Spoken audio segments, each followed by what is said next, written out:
3월 23일 수요일 새벽 예배입니다.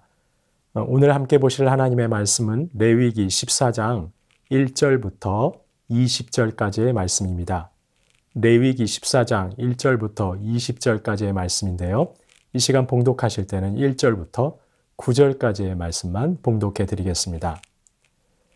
여호와께서 모세에게 말씀하여 이르시되 나병 환자가 정결하게 되는 날의 규례는 이러하니 곧 그 사람을 제사장에게로 데려갈 것이요 제사장은 진영에서 나가 진찰할지니 그 환자에게 있던 나병 환부가 나았으면 제사장은 그 정결함을 받을 자를 위하여 명령하여 살아있는 정결한 새 2마리와 백향목과 홍색실과 우슬초를 가져오게 하고 제사장은 또 명령하여 그 새 하나는 흐르는 물 위 질그릇 안에서 잡게 하고 다른 새는 산채로 가져다가 백향목과 홍색실과 우슬초와 함께 가져다가 흐르는 물 위에서 잡은 새의 피를 찍어 나병에서 정결함을 받을 자에게 7번 뿌려 정하다 하고 그 살아있는 새는 들에 놓을지며 정결함을 받는 자는 그의 옷을 빨고 모든 털을 밀고 물로 몸을 씻을 것이라. 그리하면 정하리니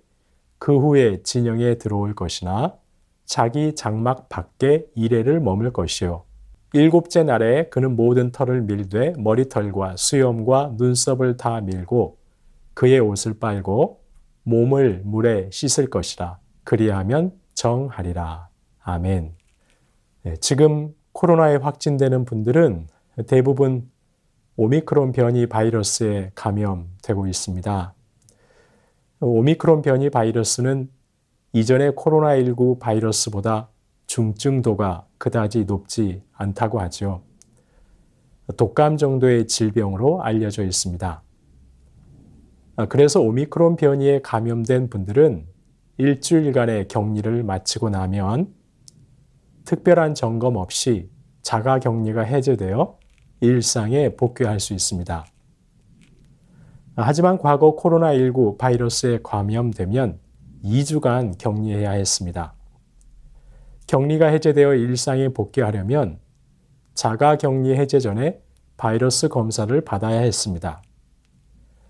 그 검사에서 균이 검출되지 않아야 격리에서 해제되어 일상으로 복귀할 수 있었습니다.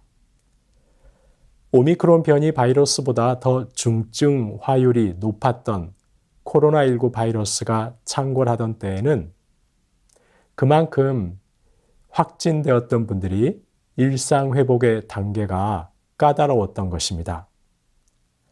오늘 본문에 등장하는 나병 환자가 완치 판정을 받고 일상으로 복귀하는 건 역시 대단히 복잡하고 까다로운 단계와 절차를 거쳐야 했습니다. 사실 본문에 등장하는 나병은 지금 저희가 알고 있는 한생병과는 다른 병이라고 이야기하는 학자들이 많이 있습니다. 그래서 나병보다는 악성 피부병이나 전염성이 강한 피부병으로 번역하는 것이 훨씬 적합하다고 합니다. 새번역 성경 같은 경우는 악성 피부병으로 번역을 해 놓았습니다. 어쨌든 오늘 본문은 전염성이 아주 강한 피부병에 걸렸다가 치유되었을 때 그가 공동체 안으로 복귀하는 규례에 대해 말씀하고 있습니다. 병에 걸렸을 때는 공동체에서 격리되어서 살다가 병이 낫자 다시 공동체에 합류하는 의식을 기록하고 있는 것입니다. 그런데 그 절차와 단계가 굉장히 복잡합니다. 그만큼 당시 고대 사회에서는 전염성이 강한 이 악성 피부병을 심각한 질병으로 간주하고 있었던 것입니다. 먼저 오늘 본문 3절 말씀해 보시면 제사장은 피부병에서 나았다고 하는 사람이 머물고 있는 진 밖으로 나가서 그를 진찰합니다. 병에 걸렸던 사람이 진영 밖에 살다가 다 나은 것 같다고 해서 함부로 진 안으로 들어와 제사장 앞에 설 수 없습니다. 제사장이 진 밖으로 나가서 그를 진찰하고 정말 다 나은 것이 확인되면 그때 진 안으로 들어오게 했던 것입니다. 그런데 그냥 들어오게 하지 않았습니다. 크게 두 가지 절차를 밟아야 했습니다. 먼저는 피를 묻힌 새를 날려 보내는 의식입니다. 제사장은 살아있는 정결한 새 2마리를 가져오게 합니다. 제사장은 한 마리를 잡아 그 피를 물과 섞어 그 사람에게 뿌립니다. 그리고 남은 한 마리는 피를 묻혀 들판으로 날려보냅니다. 그런 다음 제사장은 그 사람에게 정하게 되었다고, 이제 다 나았다고 선언해 주었습니다. 그러면 정하다는 선언을 받은 그 사람은 옷을 빨고 털을 모두 밀고 물로 목욕을 합니다. 그리고 나서야 진 안으로 들어올 수 있었습니다. 그러나 진 안으로 들어왔다고 해서 바로 자기 장막, 즉 자기 집으로 들어갈 수는 없었습니다. 그 사람은 7일 동안 장막 바깥에 서 있어야 했습니다. 그리고 7일째 되는 날 다시 머리카락과 수염과 눈썹까지 다 밀어야 했습니다. 하지만 이것이 전부가 아닙니다. 2번째 절차가 남았습니다. 2번째 절차는 제사를 드리는 것입니다. 속건제, 속죄제, 번제, 소제를 드려야 했습니다. 그 모든 제사를 다 드리고 나면 제사장은 그제서야 그 사람은 정하게 되었다고 인정해 주었습니다. 이 모든 의식을 거친 후에야 그는 비로소 가족이 기다리는 자기 장막으로 들어갈 수 있었습니다. 오랜 추방과 격리에서 풀려날 수 있었던 것입니다. 성도님 여러분, 이상과 같은 오늘 본문의 말씀에서 저희는 한 가지 신앙적인 교훈을 묵상할 수 있습니다. 그것은 우리 주님의 십자가 대속의 은혜가 참으로 크고 놀라운 사랑이요 은혜라는 사실입니다. 사실 구약 성경은 이 나병, 즉 전염성이 아주 강한 피부병을 주로 죄와 연결해서 말씀하곤 합니다. 가령 미리암이 모세의 권위에 도전했을 때 하나님께서는 그것을 죄로 규정하시고 미리암에게 악성 피부병이라는 형벌을 내리셨습니다. 남유다의 왕으로서 다윗과 솔로몬 시대와 같은 황금기를 구가했던 우시야 왕. 하지만 그는 말년에 교만해져서 제사장의 임무를 침범하고 말았습니다. 이에 하나님께서는 그를 징계하셨죠. 악성 피부병에 걸려 죽을 때까지 별궁에 갇혀 지내게 했습니다. 이처럼 악성 피부병에 걸린 자는 죄로 인해 하나님으로부터 징계를 받는 것으로 인식되었던 것입니다. 그런 자가 이제 고침을 받았습니다. 다시 공동체 안으로 들어오게 됩니다. 그런데 그 절차가 상당히 복잡하고 까다롭습니다. 문제는 이런 과정을 거쳐도, 그래서 다시 일상으로 돌아와 살아도 언제든 또다시 이 질병에 걸릴 수 있었다는 사실입니다. 또다시 악성 피부병에 걸릴 수 있다는 것입니다. 그리고 거기에서 다시 고침을 받더라도 구약의 백성들은 그때마다 이런 복잡한 과정을 되풀이한 후에야 일상으로 복귀할 수 있었습니다. 죄와 부정으로부터 벗어나는 것이 얼마나 무겁고 복잡하고 까다롭고 힘든 일인지를 아주 생생하게 보여주고 있는 것입니다. 그러나 예수님께서는 저희가 치러야 하는 이런 힘들고 복잡하고 까다로운 모든 과정을 예수님 자신이 십자가 위에서 친히 대신 치르셨습니다. 그것도 단번에 영원히 완전하게 씻어주셨습니다. 단 한 번의 제사로 저희를 거룩하게 하셨습니다. 히브리서 10장 10절 말씀입니다. 이 뜻을 따라 예수 그리스도의 몸을 단번에 들이심으로 말미암아 우리가 거룩함을 얻었노라.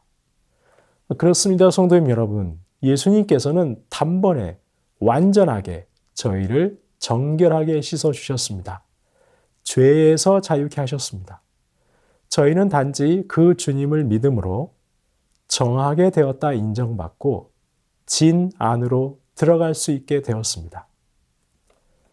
그렇다면 이렇게 놀라운 대속의 은혜를 입은 저희는 이제 어떻게 해야 하겠습니까? 로마서 6장 1절은 이렇게 말씀합니다. 그런즉 우리가 무슨 말을 하리요? 은혜를 더하게 하려고 죄에 거하겠느냐? 이런 대속의 은혜를 더 풍성하게 받기 위해서 또다시 죄 가운데 머물러 있어야 하겠느냐는 것입니다. 아니라는 것이죠. 그럴 수 없다는 것입니다. 이어지는 로마서 6장 2절 말씀입니다. 그럴 수 없느니라. 죄에 대하여 죽은 우리가 어찌 그 가운데 더 살리요? 더는 죄 가운데서 살 수 없다는 것입니다. 주님 십자가 대속의 그 놀라운 은혜를 누린 자들답게 죄에 대하여는 죽은 자요. 그리스도 예수 안에서 하나님께 대하여는 살아있는 자로 살아가야 할 것입니다. 날마다 주님과 동행하며 더는 죄가 저희를 주장하지 못하도록 해야 할 것입니다. 죄와 싸우되 피 흘리기까지 싸워야 할 것입니다. 죄의 도구, 악의 도구 되지 말아야 할 것입니다. 저희 자신을 하나님께 드려 하나님의 의로운 일에 쓰임받는 도구가 되어야 할 것입니다. 성도님 여러분, 구약의 백성들과 달리 저와 여러분은 예수님 십자가 대속의 은혜로 단번에 완전하게 정결케 되었습니다. 영원히 죄사함 받았습니다. 감히 어디에도 비할 수 없는 크고 놀라운 사랑이요 은혜입니다. 오늘 하루도 이 은혜를 기억하시며 죄에 대하여는 죽고 그리스도 예수 안에서 하나님께 대하여는 살아있는 자답게 하나님의 의로운 일에 복되게 쓰임받으시는 저와 여러분 되시길 주님의 이름으로 축원합니다. 주신 말씀 기억하며 기도하겠습니다. 예수님 십자가 대속의 죽음으로 단번에 완전하고 영원한 죄사함을 받게 하신 은혜를 기억하며 더는 죄가 저희 몸을 주장하지 못하도록 육체의 욕망에 굴복하지 않게 하옵소서. 죄에 대하여는 죽은 자요 그리스도 예수 안에서 하나님께 대하여는 살아있는 자로 하나님을 위하여 살아가는 오늘 복된 한 날 되게 하여 주옵소서. 주신 말씀 기억하며 기도하겠습니다.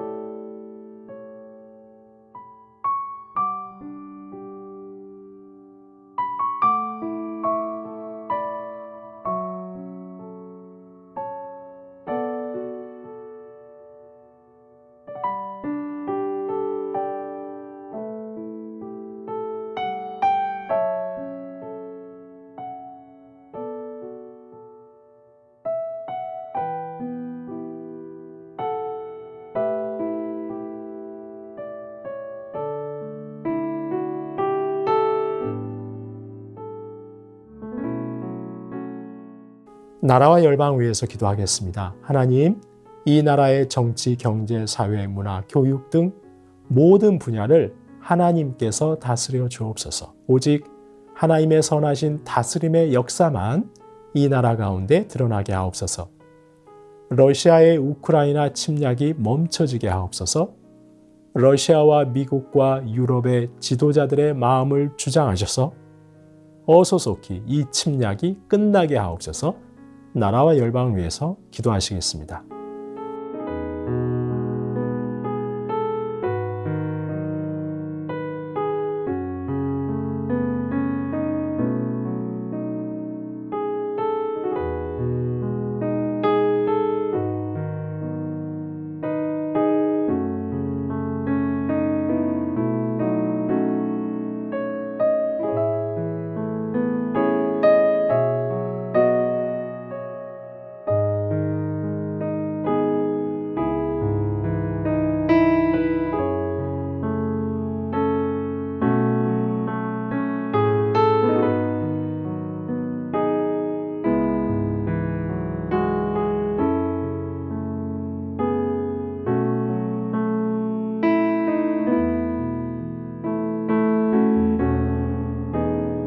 교회를 위해서 기도하겠습니다.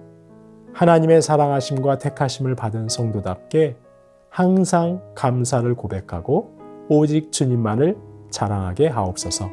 성령의 역사로 주님을 본받는 교회 되게 하옵소서. 교구 순장님들과 교사 순장님들에게 성령 충만과 주님의 마음으로 충만케 하옵소서. 확진된 분들이 속히 건강하게 회복되게 하옵소서. 시니어 어르신들을 강건케 하여 주옵소서. 교회를 위해서 함께 기도하시겠습니다.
마지막으로 선교사님과 환우분들 위해서 기도하겠습니다. 오늘은 아이국의 5세날 강보배 선교사님입니다. 3월에 진행되는 성경적 세계관 세우기 세미나에 참석하는 모두에게 영적 깨달음과 삶의 변화의 은혜 주옵소서. 센터와 6개 지역 공동체의 영적 성숙과 어린이 사역의 열매를 주옵소서. 추명우 성도님, 추승민 형제님, 김인혜 집사님, 최혁기 성도님, 이길태 집사님, 김찬준 집사님, 김영자 권사님, 정순금 권사님, 김봉남 권사님, 김광순 집사님, 박문천 집사님, 정성애 집사님의 어머님의 회복을 위해서, 또 기저질환 때문에 백신 접종을 하지 못하고 계신 분들을 지켜달라고, 또한 오늘 췌장암 수술을 받으시는 이춘실 집사님의 수술을 우리 하나님 주장해 주시도록, 마지막으로 선교사님과 환우분들 위해서 함께 기도하시겠습니다.